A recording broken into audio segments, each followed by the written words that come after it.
You've reached Monster 911, and I'm Lance Hightower. I've been taking cryptid emergency calls for over 5 years. If you have a cryptid emergency, please call our toll-free number, 866-306-8085. I can help you. What's your emergency? It can be frustrating, especially when you've seen things and it doesn't take much to associate one thing and another, A and B and C and D, and Yeah. and you know it is not a coincidence that, as we've said in many of our episodes, that these people are just happen to be around and happen to talk to eyewitnesses to shut them down and happen to have military around at times, and I could go on and on and on. So it's not a coincidence. There is association, and there is a very immense cover-up issue that's been around a long time, and it's really not a far stretch when you consider the government last year for the first time acknowledged UFOs, which they've been covering up for 50 years. That's very true. They did. That was really strange. I mean, the world is just getting stranger. And I also liked the fact that, because I've just been listening to your show lately, I just started looking for other venues. Like, there's got to be somebody who aligns more with what I'm thinking and trying to pull together, you know. And especially when you said you were a Christian, because I am too, you know. And Great. Fantastic. Yeah, I didn't really feel like I could express myself that way on the other show. Anyway, enough of that. But, okay, so let me start by telling you that I've seen both of these creatures around here, both the Dogman, werewolf, whatever you want to call it. Right. Not at the same time. It seems like in the winter, I've seen those Dogman creatures when it's cold. And then in the summer, it seems like there's been Sasquatch here. Okay. So I, the first time, and I got to tell you, this wasn't even on my radar. I just wasn't thinking about it. And in 2014, I walk every day. And I have a couple of dogs, and I usually walk. There's a loop in my neighborhood. It's about a 3-mile loop. I walk. Most people have half acre to well over, I have one neighbor who has 200 acres. And it's rural, but it's not super rural, you know. Okay. So I walk every day. Right. So, I started hearing yelling and stuff in the early mornings in 2014 and that summer. And, I just I guess what you would call classic wood knocks and stuff, you know. I mean, because I had seen In Search of, and sometimes I'd watch Monster Quest and stuff, you know. Right. And, yeah, because I guess everybody does, but sure. I just didn't think about it, you know. And then one day I heard this yell, a really loud yell, because I was walking about 20 minutes before the sun actually came up, because it gets hot in Texas in the summertime. Oh, yeah. So I was out when it was dark, but I never thought about anything. You know, I felt safe. And I heard this yell, ah! And it, went on for a long time. And it was so loud. And it wasn't like a dog, you know, because dogs go, woo, you know. Oh, right. Just, you know. And then that was the first thing. And then I was out walking again, maybe I don't know, a month or so later. And my neighbor's fence, they have a chain link fence. This is about a mile away from my house. And the chain link fence had been pulled up at about a 20-foot length and pulled out onto the road, with the cement, you know, that you put the metal poles in, had been pulled up too. Oh. And yeah, and there were no skid marks. It didn't look like a car had messed it up. It's just somebody just came along and lifted it up and pulled it out onto the road. Wow. And I found a footprint there. I can send you, if you want, the pictures of the footprints if you've got an email. Please. Yes. try to do that with something, because I've got some really good pictures of footprints and stuff. Yes, But please. anyway, yeah. So right in the same area, I can't remember if it was the same summer or not, but I got a really clear footprint of, I guess a Sasquatch. It was big. So, things like that would happen. And then in August of 2014, this was 4:00 in the afternoon. I had been at my mother's house and I was driving into town. I had dropped my dogs off to stay with her. And, I saw the Sasquatch thing. It crossed my neighbor's backyard, like right across the road from where I live. This thing, and it was just like it was strolling along, like casual. It was black. And it just it was walking from one tree line to another, but through this person's backyard. And I just drove by. I didn't stop or anything. And I thought, I can't believe I just saw this thing. What, it just made me nauseous. This can't be real. I was just nope. So, anyway. That's crazy. Yeah, it was just in broad, the daylight, walking, okay, here, I'm just going to walk from this, tree line to the other one. Okay, and it's fast out on the road. It's like a 60-mile-an-hour road. So I was I wasn't going slow and I wasn't going to slow down, but I got a good look. I got to look at it at kind of an angle. So it looked like its head was kind of pointed, Mm-hmm. And it just it had a belly. That's what was so weird. I kept thinking, this is so weird looking, because it had long legs, but it had a belly like a gorilla. You know how they have the belly? Oh, yeah, like the barrel belly. Yes. Interesting. It was so weird. Now, without giving, you don't have to give the exact location, but what region of Texas would this be in? Oh, no, I can tell you. Okay. I live in Kempner, Texas. It's west of Fort Hood, just west of Fort Hood. Yeah, you're fairly close to a body of water then. Mm-hmm. And Fort Hood, I've had a couple of interviewees out of Fort Hood that were military that called into the show. Oh. Oh, yeah. I'm not surprised, because this place is just, I don't know. So anyway, I ended up, let me see. I tried to write all this down so I could give it to you in chronological order. Okay. So I was 17 when I was out walking first thing in the morning, because I walk every day unless it is just pouring down rain. So I was out walking and I saw the strangest looking dog. Okay, there's a field and there's a hill behind our house, and that's what's going to have to do with the government. But there's this it's a hill, I guess they call it a mountain in Texas because it's usually kind of flat here, but to me, I'm from Arizona originally, so it's a hill. Right. But anyway, I was walking past, and there's a field, and this guy, he's my neighbor who owns 200 acres, and he usually has cattle in the field and stuff, but there was this dog bust out of the bushes, and it was in 2017, I think, or 2018. With this pandemic, it's everything's running together in my brain. I'm sorry. Yeah, that's okay.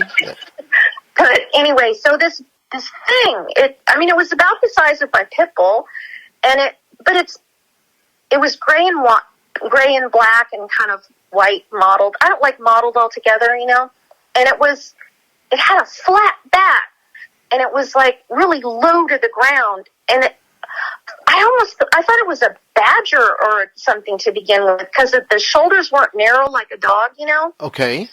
But it had a dog's nose and a dog's ears and a tail, a bushy tail and stuff. So I'm that's not a badger. And it ran up the hill, and it was so fast, and it was really low to the ground.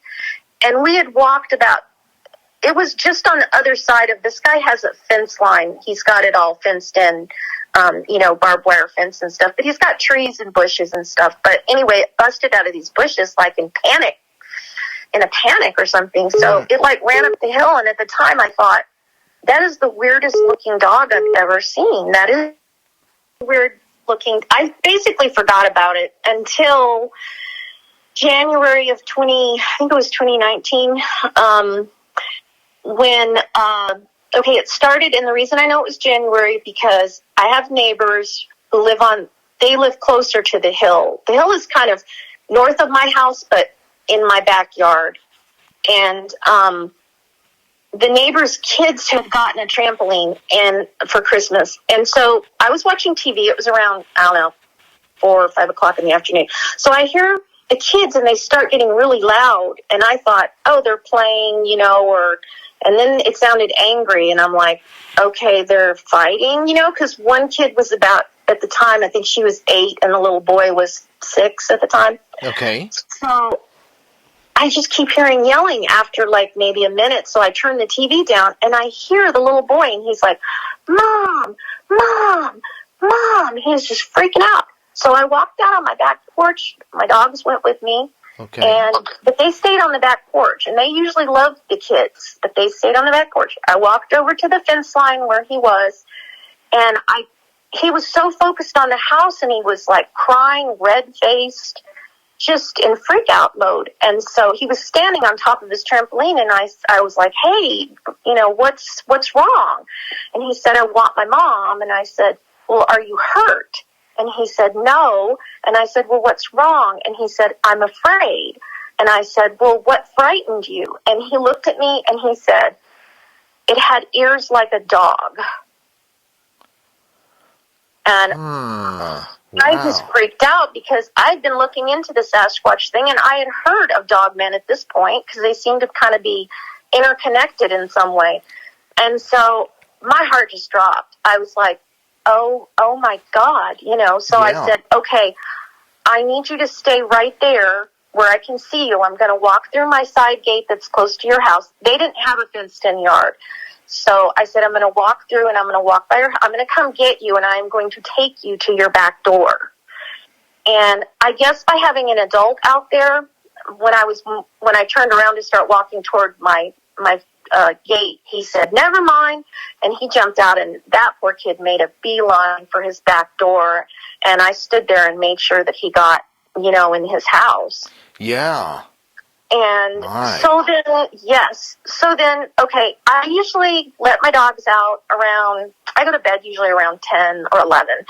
And I had let my dogs out. And let me say, my husband works during the week, but it's usually out of town. So he's not here during the week. Okay. So this was a weekday, so I was by myself.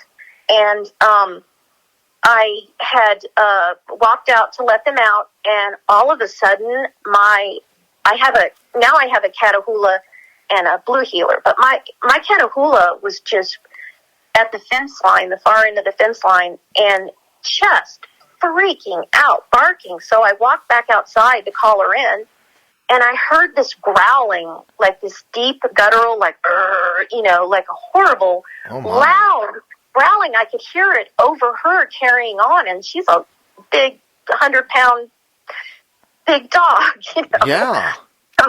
And I couldn't see anything, though. It was just from the porch light, and then because we have, like, our backyard is like a half acre fenced in, and so I couldn't see to the corner of my yard. It was just pitch black.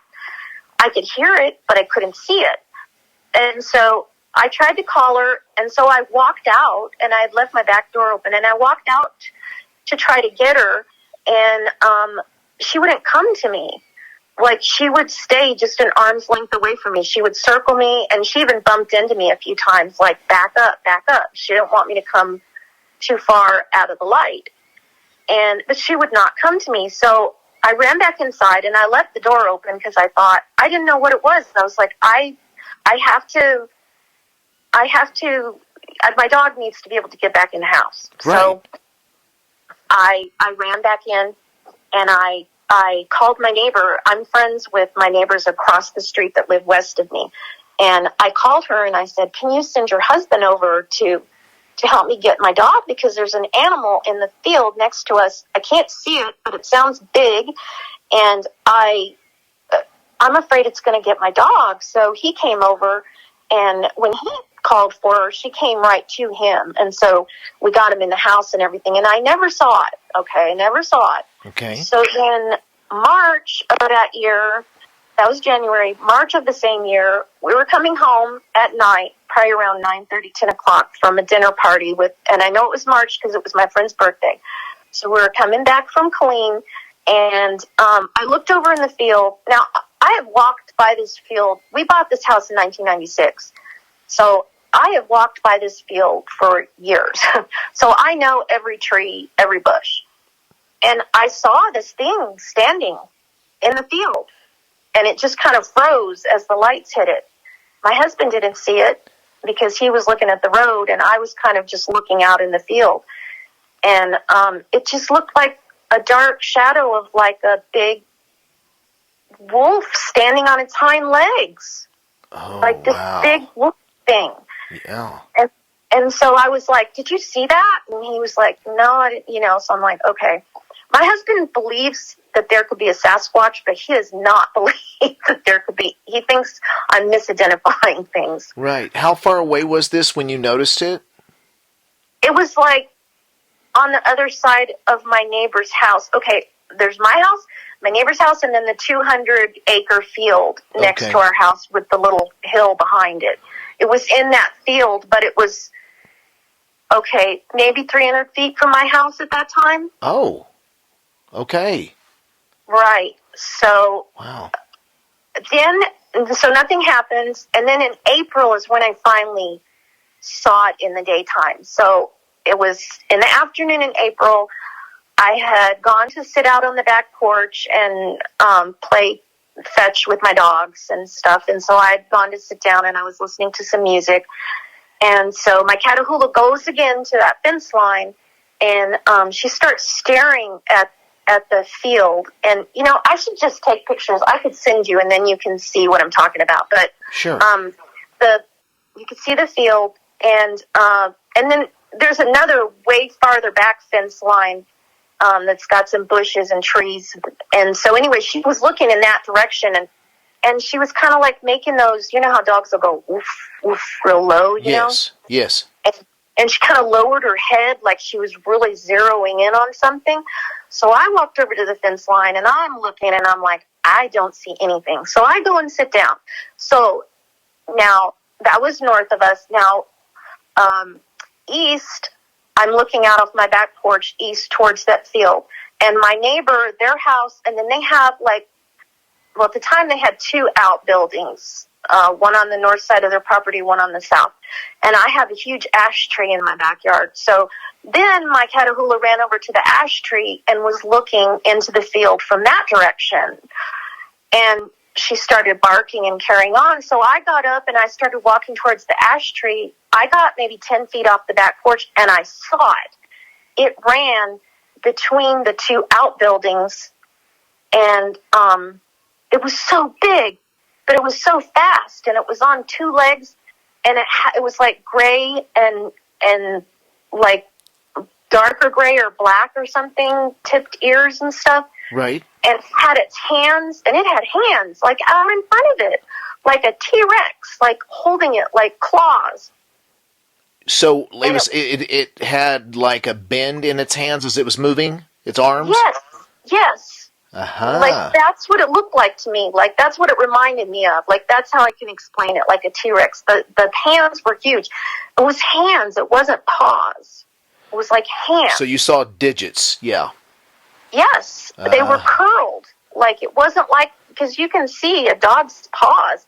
This thing had long fingers, like clawed finger things that were, like, curled up, like you when you see when they show the picture of the T-Rex and its hands are like out in front of it. Yes. Yeah.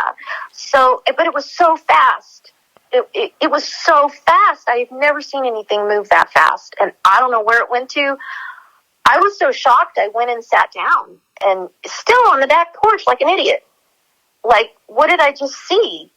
And then I got over it in about 10 seconds, and I'm like yelling at my dogs, get in the house now. So we went in the house, and that's when I contacted Vic to tell him about it.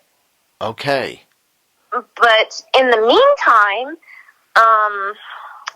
in 2019, my neighbors, I live on a private road, so it's a dirt road, and I think there's like 10 houses that are on this road. Okay. And it stretches back, and some of the houses go around on the other side of the hill. Well, apparently my neighbors they never even put up a sign. They like sold their property and left. Okay, they sold, they have about 40 acres, and they own part of this hill. Like there's a fence that runs up this hill. And this is your neighbors?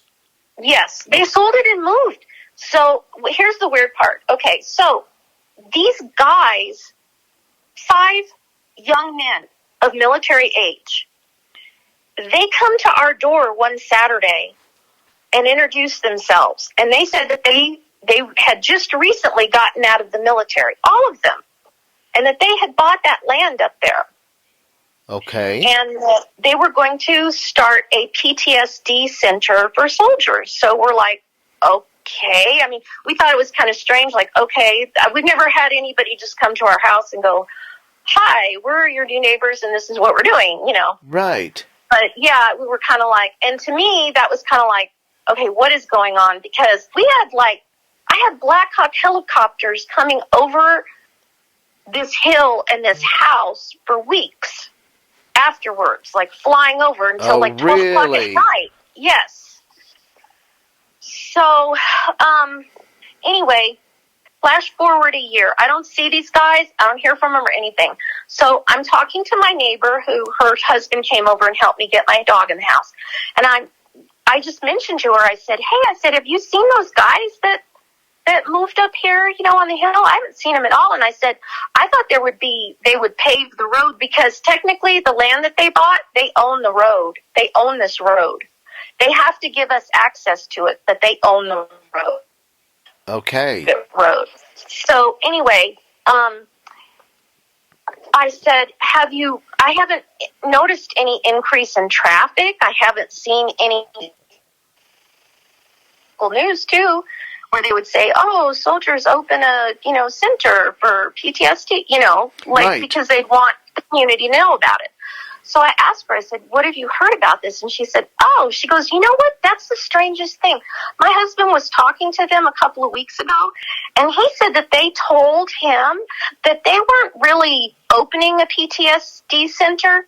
They're archaeologists, and they're up there on a dig. Okay, so is that weird? Am I imagining things?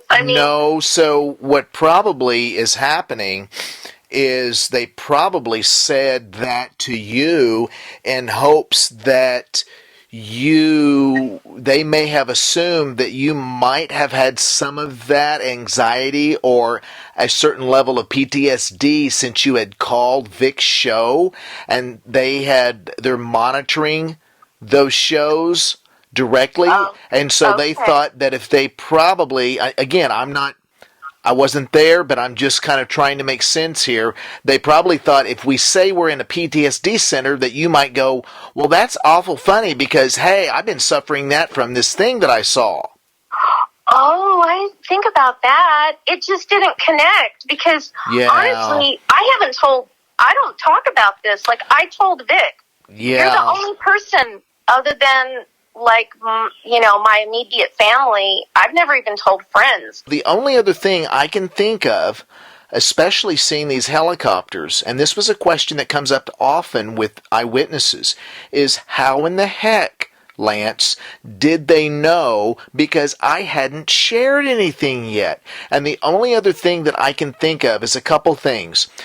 Someone else has seen these creatures around and had already communicated through someone that told someone that ultimately got to this group. that is about the only way when someone else knows about this, or this is an area that has been known about for a very long time, and they frequently visit this area on a regular basis at certain times of the year. Okay. That's another possibility. They've known about because the reason why they would do that is it gets into a possible migratory pattern. During spring and fall are typically the two big times or seasons each year that the frequency of eyewitnesses seeing these creatures, Bigfoot or Dogman, come about: spring and fall. Okay.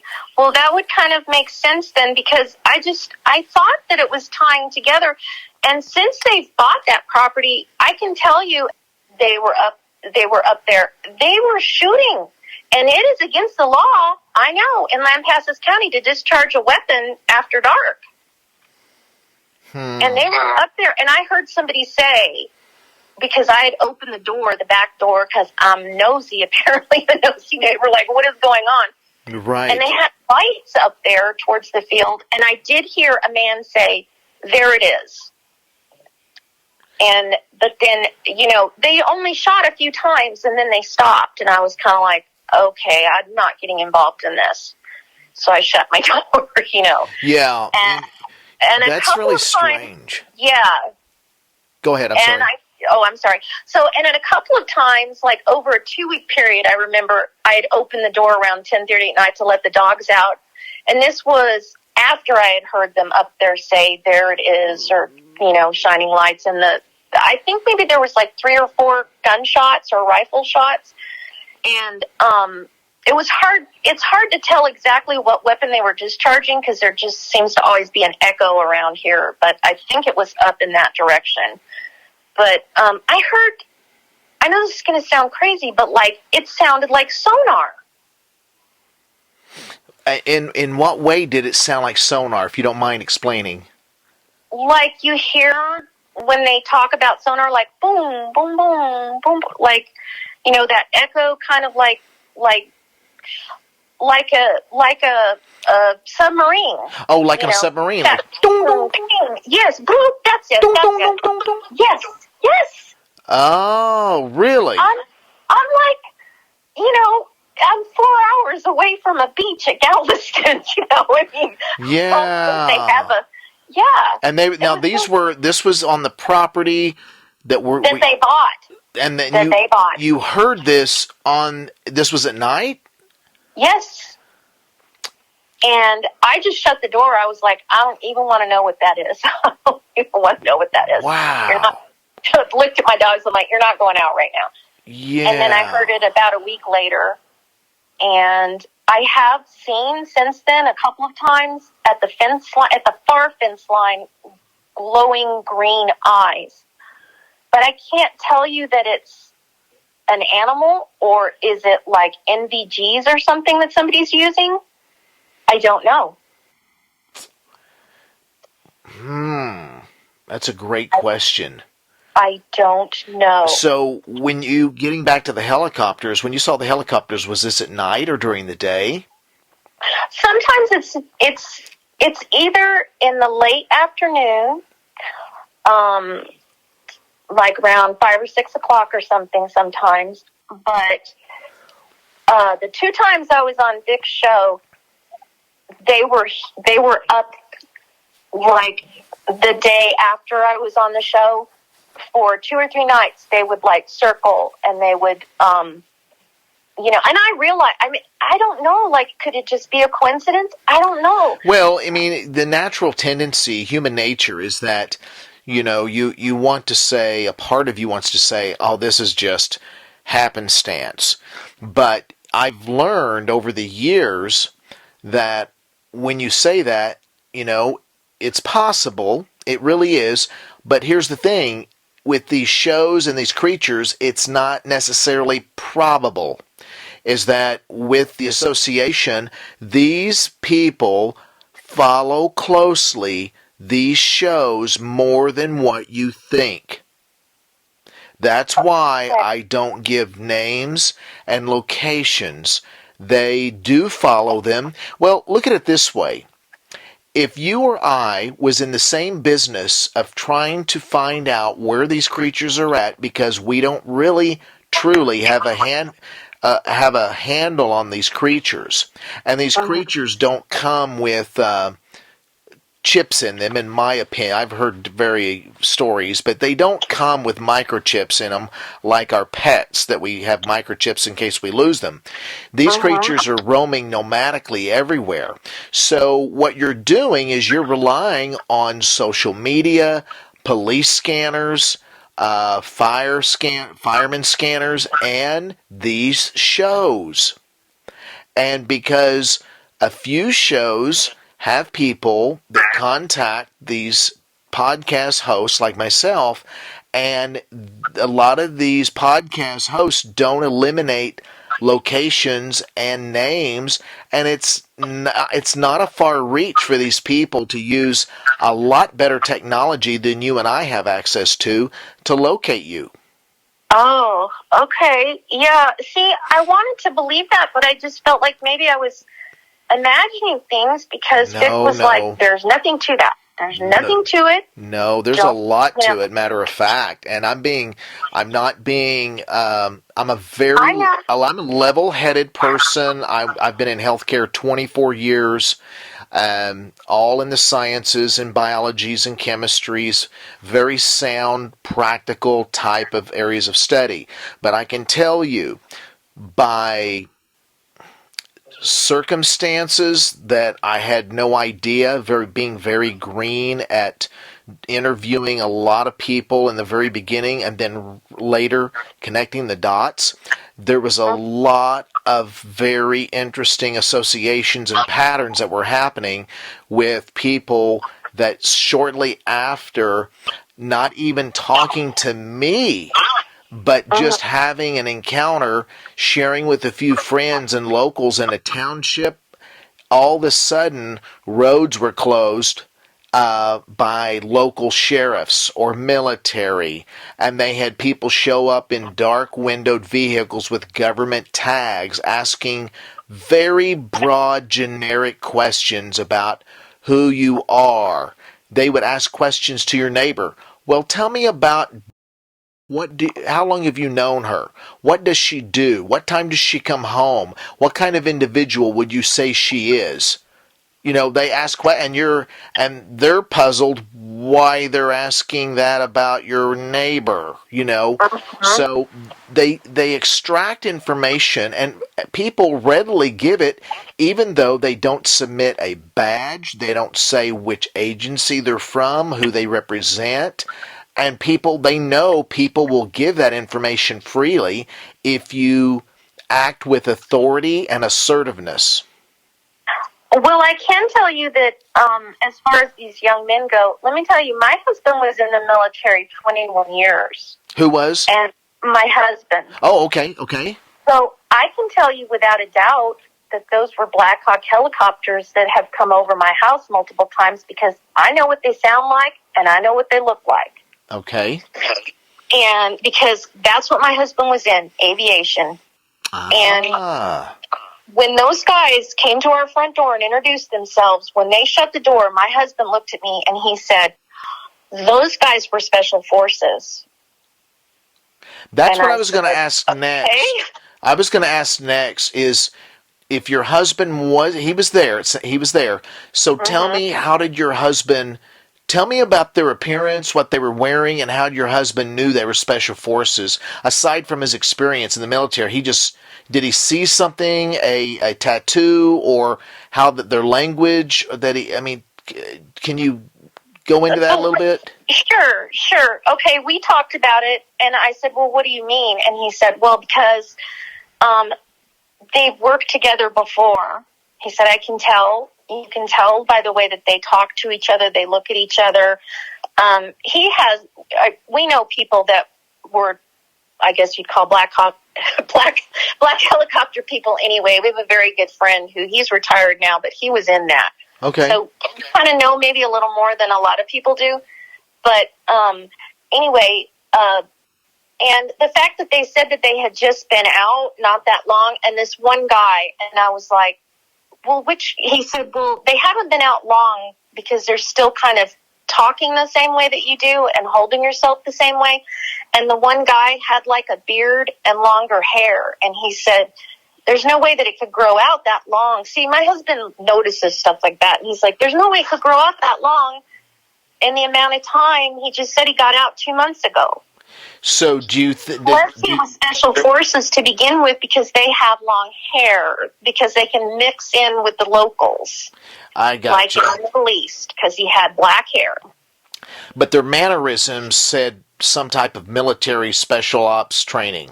Yes. I mean, they said that they had gotten out of the Army in this area, Fort Hood. But Fort Hood is not that's another thing. It's like, they don't have, like, Fort Hood is 1st Cav, and now it used to be the 4th Infantry Division, but they moved that to Colorado, and I can't remember what they have here now. But it's not Special Forces. I mean, it's the largest military base in the United States, but it's not, to my knowledge, and my husband's, it doesn't have any kind of Special Forces thing. So he was like, I don't know what he goes, okay, I guess they're just, he said, but the story just didn't quite jive in his mind. Well, I wonder the reason why, and I've had this happen before, the reason why they came up and introduced themselves, because you think about this, what was that purpose? Especially if they could probably go in the cloak of darkness, go in at night, drop in, helicopter, and they could get in there a million different ways besides introducing themselves. So why do that?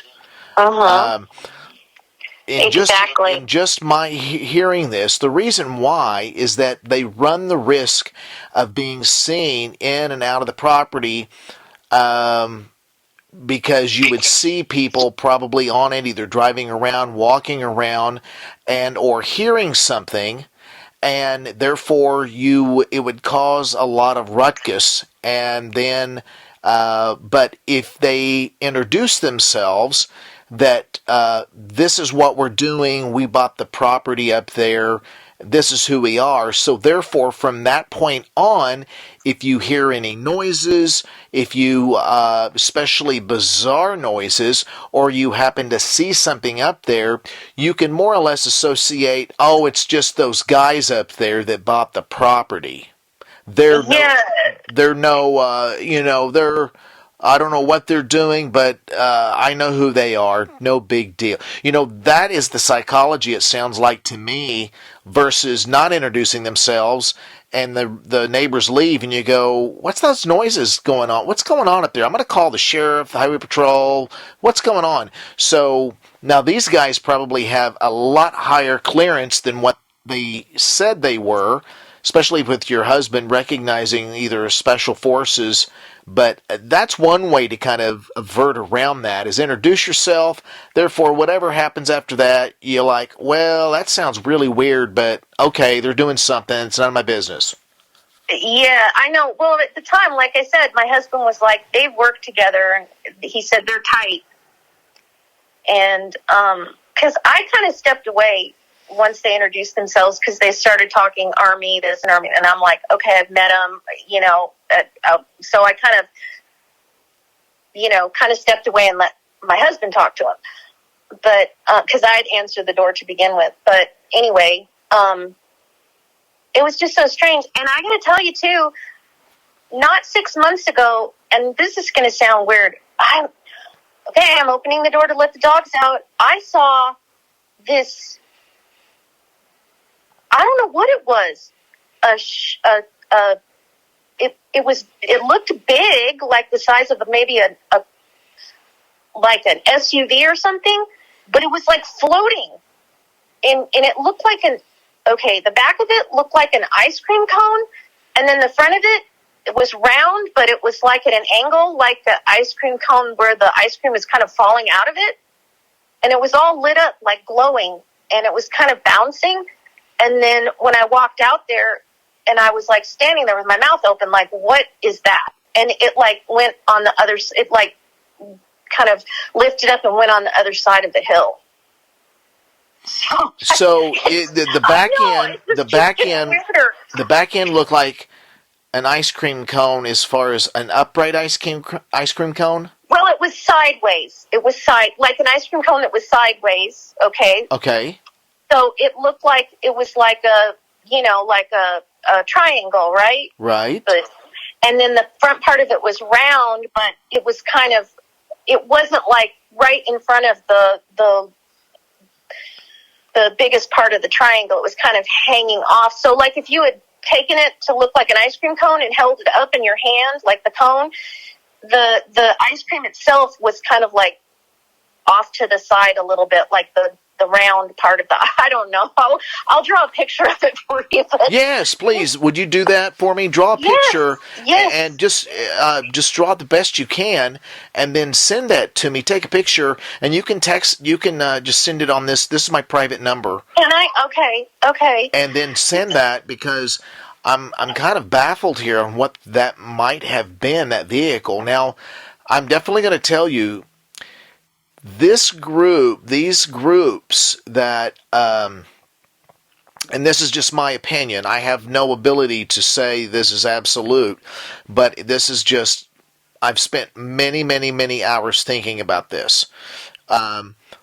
I believe that there are groups like this unit, as well as there are contracted civilians that have special skill sets, that they all operate under a very high level of secrecy. They're all bound to the same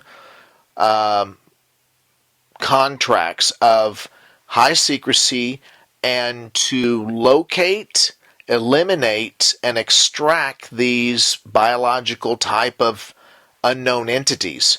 And they've got very special equipment to do so, and this equipment is not anything that our current military has that you see on TV. I think that they've had highly specialized pieces of equipment, so much so that a part of the equipment was not designed by humans. I'll put it that way. That gets into a whole nother subject, but I'll just say that it's technology that we use to extract, if you really want to catch something that's supernaturally fast, strong, and really big, you need highly specialized equipment and people. Yeah, he did. He was like, those guys are special forces, and I was like, what? And he's like, no, they're tight. They've worked together. They know each other. There's no way that one guy, he couldn't have grown his hair that long and gotten out of Fort in 2 months ago or something. There's no way. He would have to have been in the Middle East somewhere, maybe, but special forces and not out of Fort. I'm right. Like, okay. Yeah, you see, exactly. You see snipers doing the same thing. They blend in. And you see, my brother was a civilian for 3 years in Iraq, and he worked on a lot of the custom MRAP vehicles that we don't talk about, the civilians don't talk about, but they had their MRAP decked out with custom welding, custom plates, custom underside, and my brother was doing all the modifications, and these guys were beards, long hair, and had everything under the sun as far as armament. Oh, I'm not surprised. I saw him up there one day when I was coming home. When you're driving down the road to get to my house, there's a certain area, if you just catch it just right up on that ridge line, where it's kind of an open little space, because it's covered in trees. I mean, there's nothing but cedar trees up there, and at the very top it looks like there's maybe some big scrub oak on one end, but there's a flat area up there, and I saw 3 of them standing up there one day, and they had, to me, you know what recessed lighting looks like? Like obviously you do, that's a dumb question, but how you see the recessed lighting, the round, Oh, they yes. had, it looked like a recessed lighting thing, and they had set it on the ground, and they were kind of milling around it, and I was like, okay, that's weird. What are they doing now? I know. That's very interesting. They were, and how far away do you think they were when they were doing this from you? Oh, well, 50 yards maybe. I mean, it was good enough where I could see them. I could see they were. Was the lighting on? Yeah. That's what it reminded me of. It was round, and one of them had set it on the ground, and they were kind of milling around like they were looking for something in the bushes or something, and they set it on the ground, and it was lit. Like, and that's what it reminded me of, recessed lighting. That's the way I, can describe it, recessed lighting. Boy, I could sure theorize a couple things, but I may be off base or anything with that, but that's very strange. Your guess is as good as mine. Because my husband was in the car again, and I'm like, did you see that? And he's like, what? And I said, those guys that bought that property, they're up there. It looked like they were putting recessed lighting on the ground. And he laughed. He's like, what are you talking about? I'm like, I don't know what I'm talking about. Yeah, when you don't know, I mean, when something is so, that's the one thing that seems to be a very commonality with these areas, that creatures and these people that represent this unforeseen, unknown agency department, is that you see very strange behavior with very strange devices.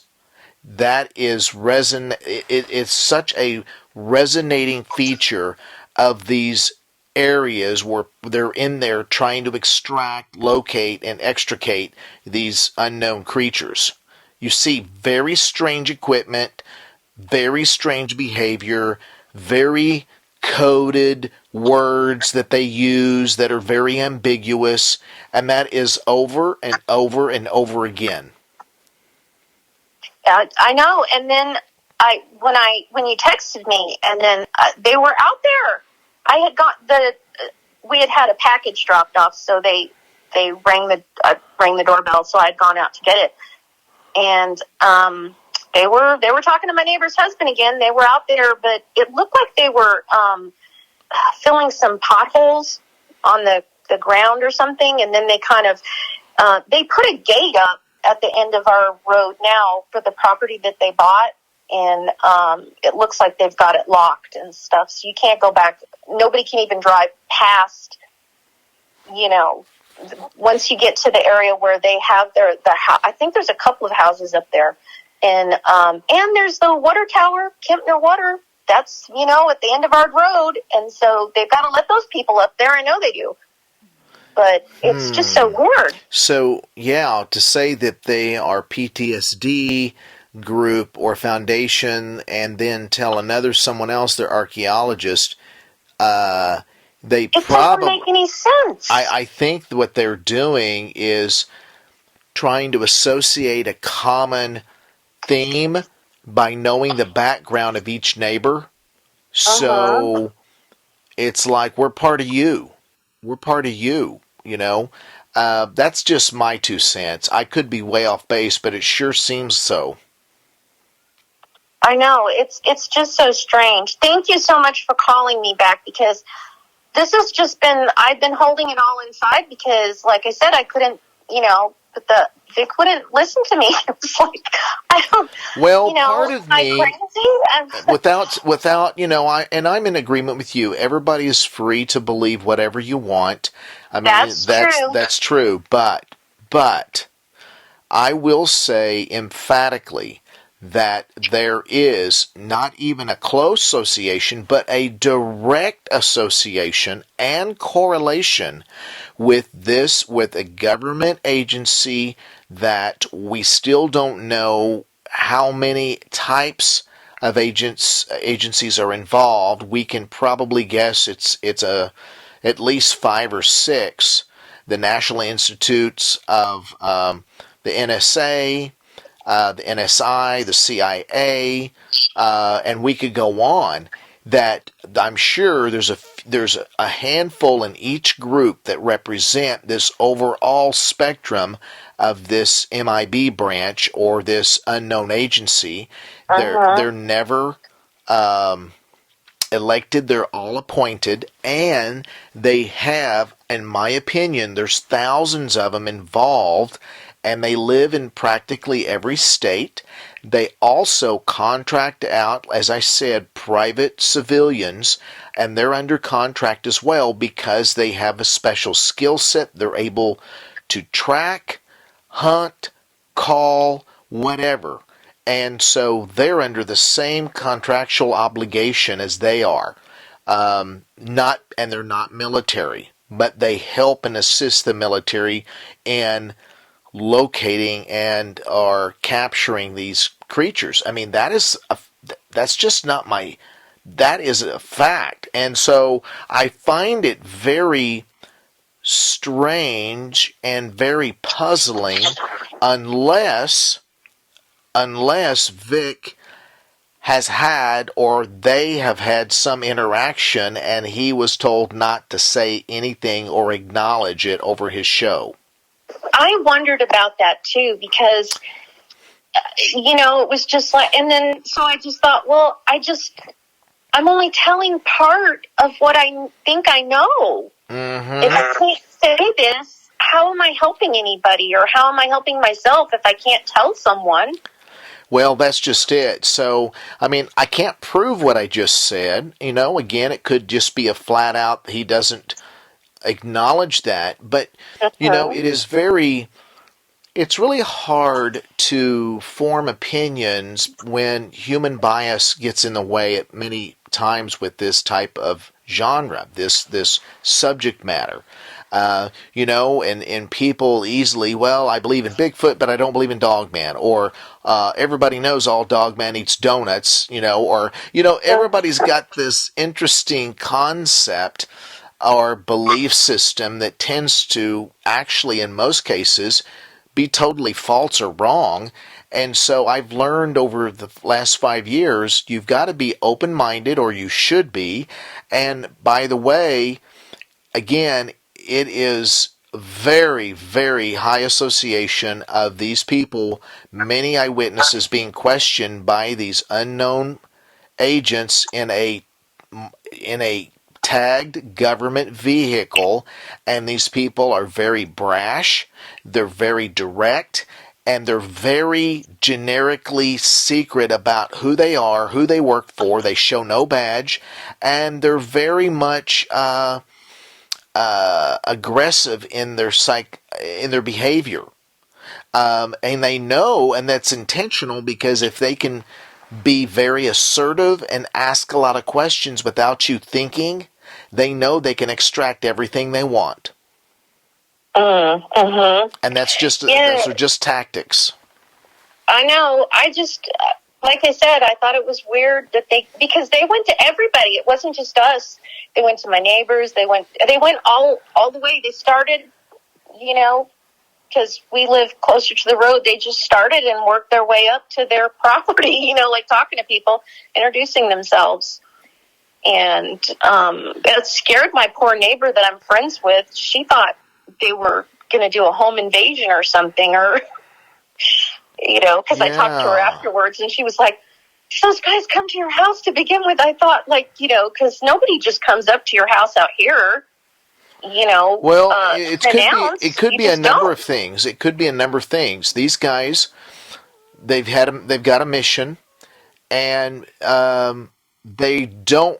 they're not directly the agents I'm referring to, but these guys are the operatives that are sent out to take care of this situation. So they probably thought, we're going to see who is in the area and feel them out a little bit, and get to meet the neighbors, and let that way, if anything, any sounds go down up on that hill, they'll just say, "Oh, it's those guys up there. They're doing their thing." That's just my off the cuff thought.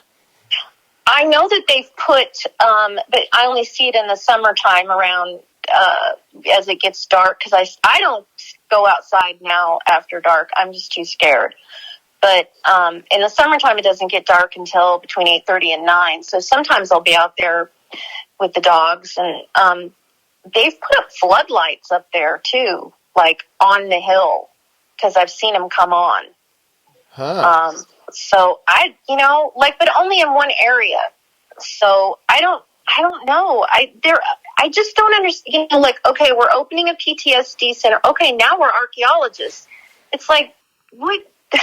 What are you guys doing? Well, the PTSD center maybe was a ruse to, like I said, cover up a little bit, because if you say you're archaeology, if you say you're PTSD, you can pretty much do anything up there. You can shoot some guns, and then you can ask a question when they come down. What are you shooting guns for?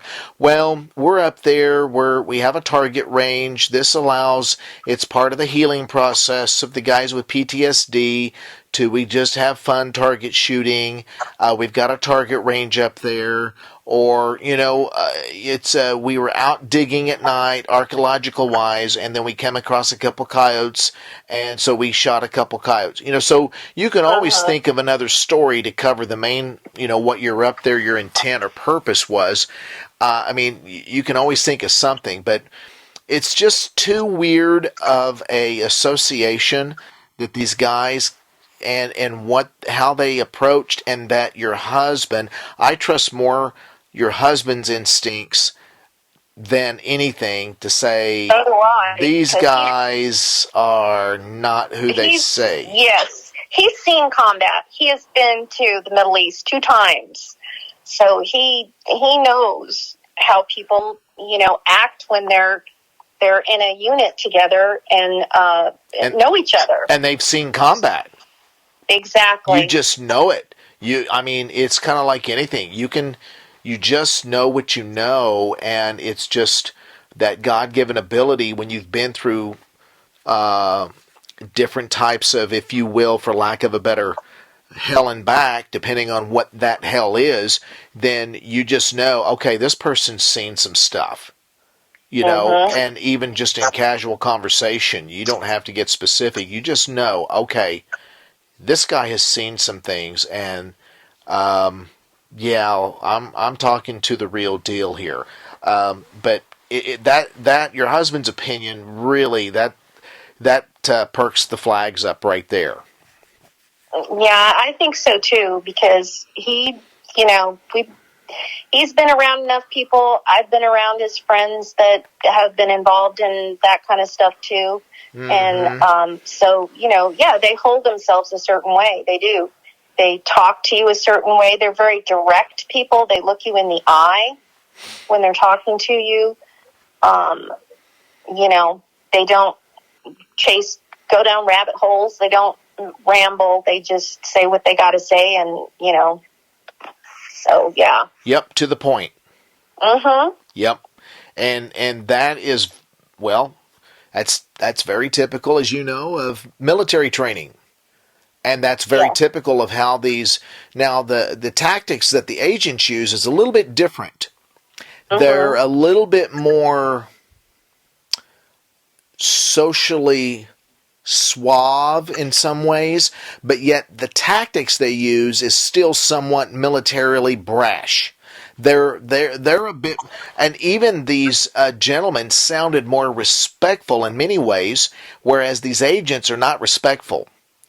Okay. These guys were very nice, especially, like I said, when my husband was like, oh, yeah, I was in this unit and that. But so they started talking, Yeah, so I've been here and I've been there, and this was my, MOS, and this was my, so. Yeah, so the agents are different. They may have had some military training and background for sure, but they are trained psychologically, verbiage-wise, tactical on how to get you to answer, very direct. They intentionally don't give you time to think about things. They just are very generically vague with words, and you'll never hear out of their mouth creature, Dogman, Sasquatch, unknown biological entity. They're always, we hear you have a problem. And you're like, who are you? That's none of your concern right now. We hear you have a problem, and what's the problem? So what they want you to do is spill out your guts and go, well, I don't have any problem, but I do have this that I saw a couple nights ago, and it freaked me out. And they want you to get into this, and then that way they're like, okay, this is our person, and they're very adamant about what they saw. They saw this up close, and then they can turn and go, well, here's the thing. You didn't really see what you saw. You're going to say you saw a bear. What? A bear? Yeah, you're going to use that because that's what you saw. No, I didn't see a bear. I know what a bear looks like. And they're going to say it would be in your best interest and your family's to say a bear. Well, who are you? Show me a badge. Have a good day. Wow. And that's how they do it. And then if you persist, then what they do is they have done this before to military officers, people in the military. Then they say, your husband's retired? And they would say, yes. If you would like to enjoy that retirement, I would suggest you completely shut down what you're talking about. They have done that. They have done that before. Oh my goodness. Oh yeah, there is no bounds to these people. They do not follow the rules and laws that you and I have to follow. There's no limits. They're very rude. They will shut down bank accounts, savings accounts, retirements, and then they'll go home and wake up. They'll sleep like a baby, and it doesn't faze them. Wow. And that has happened numerous times with some people that have had direct contact with these creatures. And it sounds very fictional, like this is some type of a Hollywood movie, and I would love to say I wish it was. But it's not. It's real. These people's lives have been turned upside down, and they don't really know who to go to. Who do you go to when this happens? I mean, you can't go to law enforcement. They're going to say, well, how do you sue somebody you don't know who they are?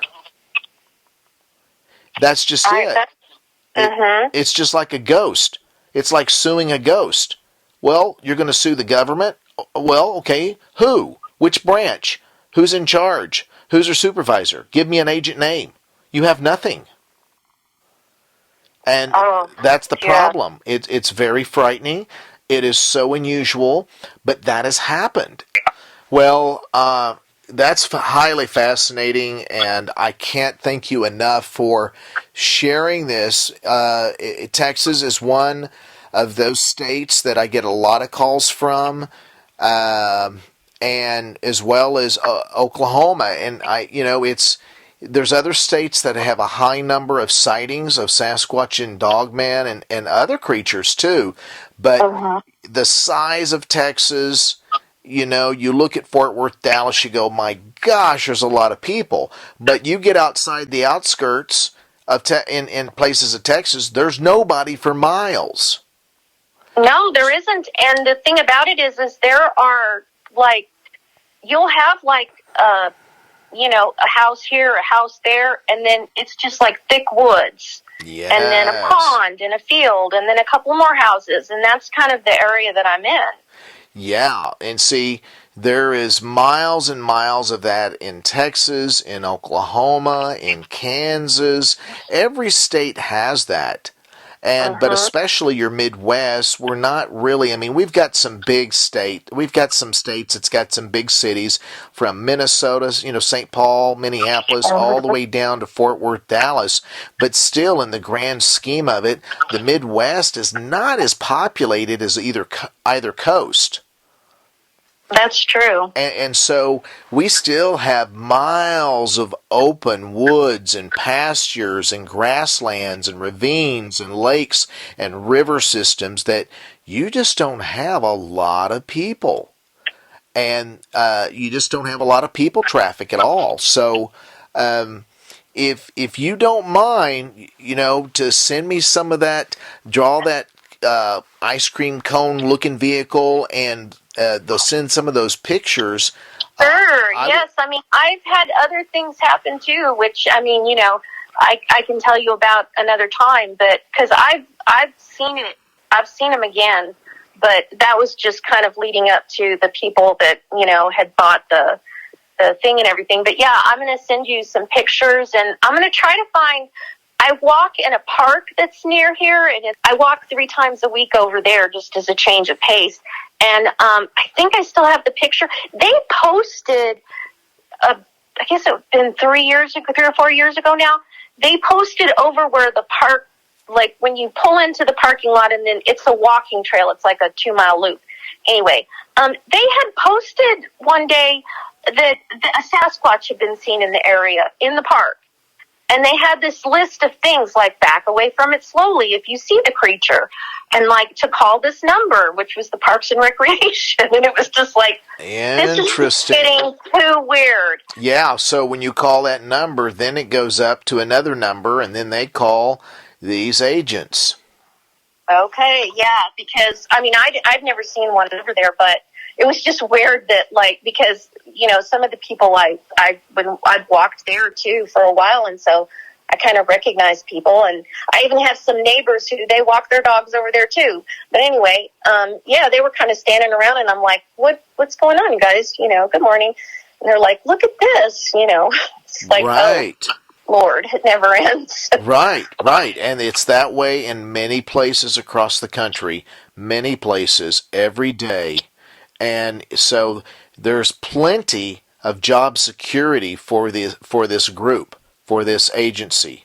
And their every day is either a very tough case in which there's contact being made by these creatures on a human or human interaction, or contact, accidental shootings, contact. They've got to cover paper trails, social media. They've got to cover constantly social media sites, YouTube sites, police scanners, accidental hits from a car that hit one that killed a Dogman. There's always something going on, and those are just those type of creatures or cryptids. This is not even including the bizarre that are out there. I know. It just seems like I don't know. It's like these things are being seen, and it's like a chess game. Like they're moving into place, and I want to be out of here when they attack. So yeah, well, the great thing is, as believers, we've got the ultimate power of Jesus Christ, and nothing can stand against that. Well, I can tell you, and I know I couldn't say this to anybody else, but because you're a Christian, I'll tell you, these things were getting into my yard, and the Sasquatch, I believe, I have a peach tree and a pear tree, and it's like I would see the fruit all down the road where they had jumped the fence and gotten the fruit right when I was getting ready to pick it and stuff. Anyway, and they were getting close to the house and, tapping on windows and stuff. So I realized, like you were saying, that, we have that power. And I don't think that I don't think they're demons, but I think that there is a demonic nature to them. Yeah, so, I think there is too. I know there is in my heart. I think that, therefore, in with that dark nature, I think one thing that you can do, and I said this past week or last week, you can, and I would take some type of olive oil, I would say prayers and blessings over it, and I would go around your property and your home and bless it. I did. Good. That's what. Perfect. My gut feeling tells me that's why that Dogman thing could not get my dog that night when it was standing at the fence line growling, because I had walked around my property and prayed over it, and I was like, and when I let them out at night, and I asked the Lord to watch over them. I'll stand on the back porch, but I always pray. I'm like, Lord, please place a hedge of protection around our home and our property. Don't let any evil in, and so I haven't had any activity on my property or footprints, which I would see occasionally. That matters, absolutely. Yeah. I'm glad you did that, because that is the secret non-secret. That is the biggest thing you can do when people are having issues is to do that. And if people want to go out and investigate and do what like we do, we're not behind a mic all the time. We actually go into the field. And when we do that, then I'm praying blessings over our trip, our firearms, our knowledge, our wisdom, and I just pray for the wisdom to, if we are in a situation, to use our head first and don't go out picking a fight, and to acquire what we need to acquire as far as video and pictures during this expedition or outing. So I'm glad you did that. That makes me feel better that you did that. That's fine. I just feel relieved that I can tell somebody that understands me, and especially coming from a Christian point of view, because I got to tell you, there's not a lot of Christians, at least that I've seen, that have been involved in this. No, so, no, we were one of the first, I think, that started espousing that, we're Christians in this, and a lot of people, I shouldn't say a lot, there was a handful that said, okay, this is weird. You guys, how can you believe both? And I said, well, because it's written in Genesis, it's written through parts of the books of the Bible that talks about, the giants were not killed and all of the giants were not killed in the flood, and they had offspring. That's right. That's right. There was an incursion before, and there was an incursion afterwards. And so there's a lot, the book of Enoch, and then you talk about in Job and Ezekiel and Revelation. I said, so it's scattered throughout the Bible, and so it doesn't shake me. It supports it. So that's the secret that's not a secret, is that... That's true. That's why I'm not, it frightens me, but I know, too, if push came to shove, that I could rebuke it in the name of Jesus, yes. And it would have to leave me alone. Yes, absolutely, that's it. And so, well, I tell you what, it's been a pleasure of mine. Thank you so much for getting in contact with me, and I look forward in chatting with you again. And thank you. So thank you I prayed for your about time. it, and I felt like the Lord was like, yes, you can talk to these people. So. Yeah, well, I'm glad. Yeah, that's fantastic. I'm glad you prayed about it, and I'm glad that it all was well with your heart to call me, and I appreciate you rearranging your schedule to chat with me. Like I said, I'll look at my schedule, and in the meantime, thank you so much. I appreciate you, and then I look forward and chatting with you again. Yes, and I'll be sending you some pictures and stuff, too, in the meantime. So. Great. Thank you so much, and you have a blessed evening. Thank you so much. Thank you. I feel a lot better. Good. I'm glad. Yeah, I hope just in a small but way you can cope just a little bit easier, and that you're not alone, you're not crazy, and I 100% I concur with that innate that God puts inside of us, that something's up with this government, these guys and something, and helicopters. It's just not coincidence. I'll say that. It just doesn't add up. It just doesn't. It just doesn't. If it doesn't add up, it doesn't add up. No, it doesn't. I'm watching them. I think they know I am. Yeah, I'm sure they do. Already, I'm sure they do. So, absolutely. Okay. Well, you have a wonderful evening. Thank you, Lance, for taking time out of your day to talk to me. Yeah, absolutely. And thank you, too. And we'll talk soon. Okay. Well, thank you so much. I feel a lot better. Thank you. I'm so glad. You're welcome. Have a great night. All right. Bye-bye. You too. Bye-bye.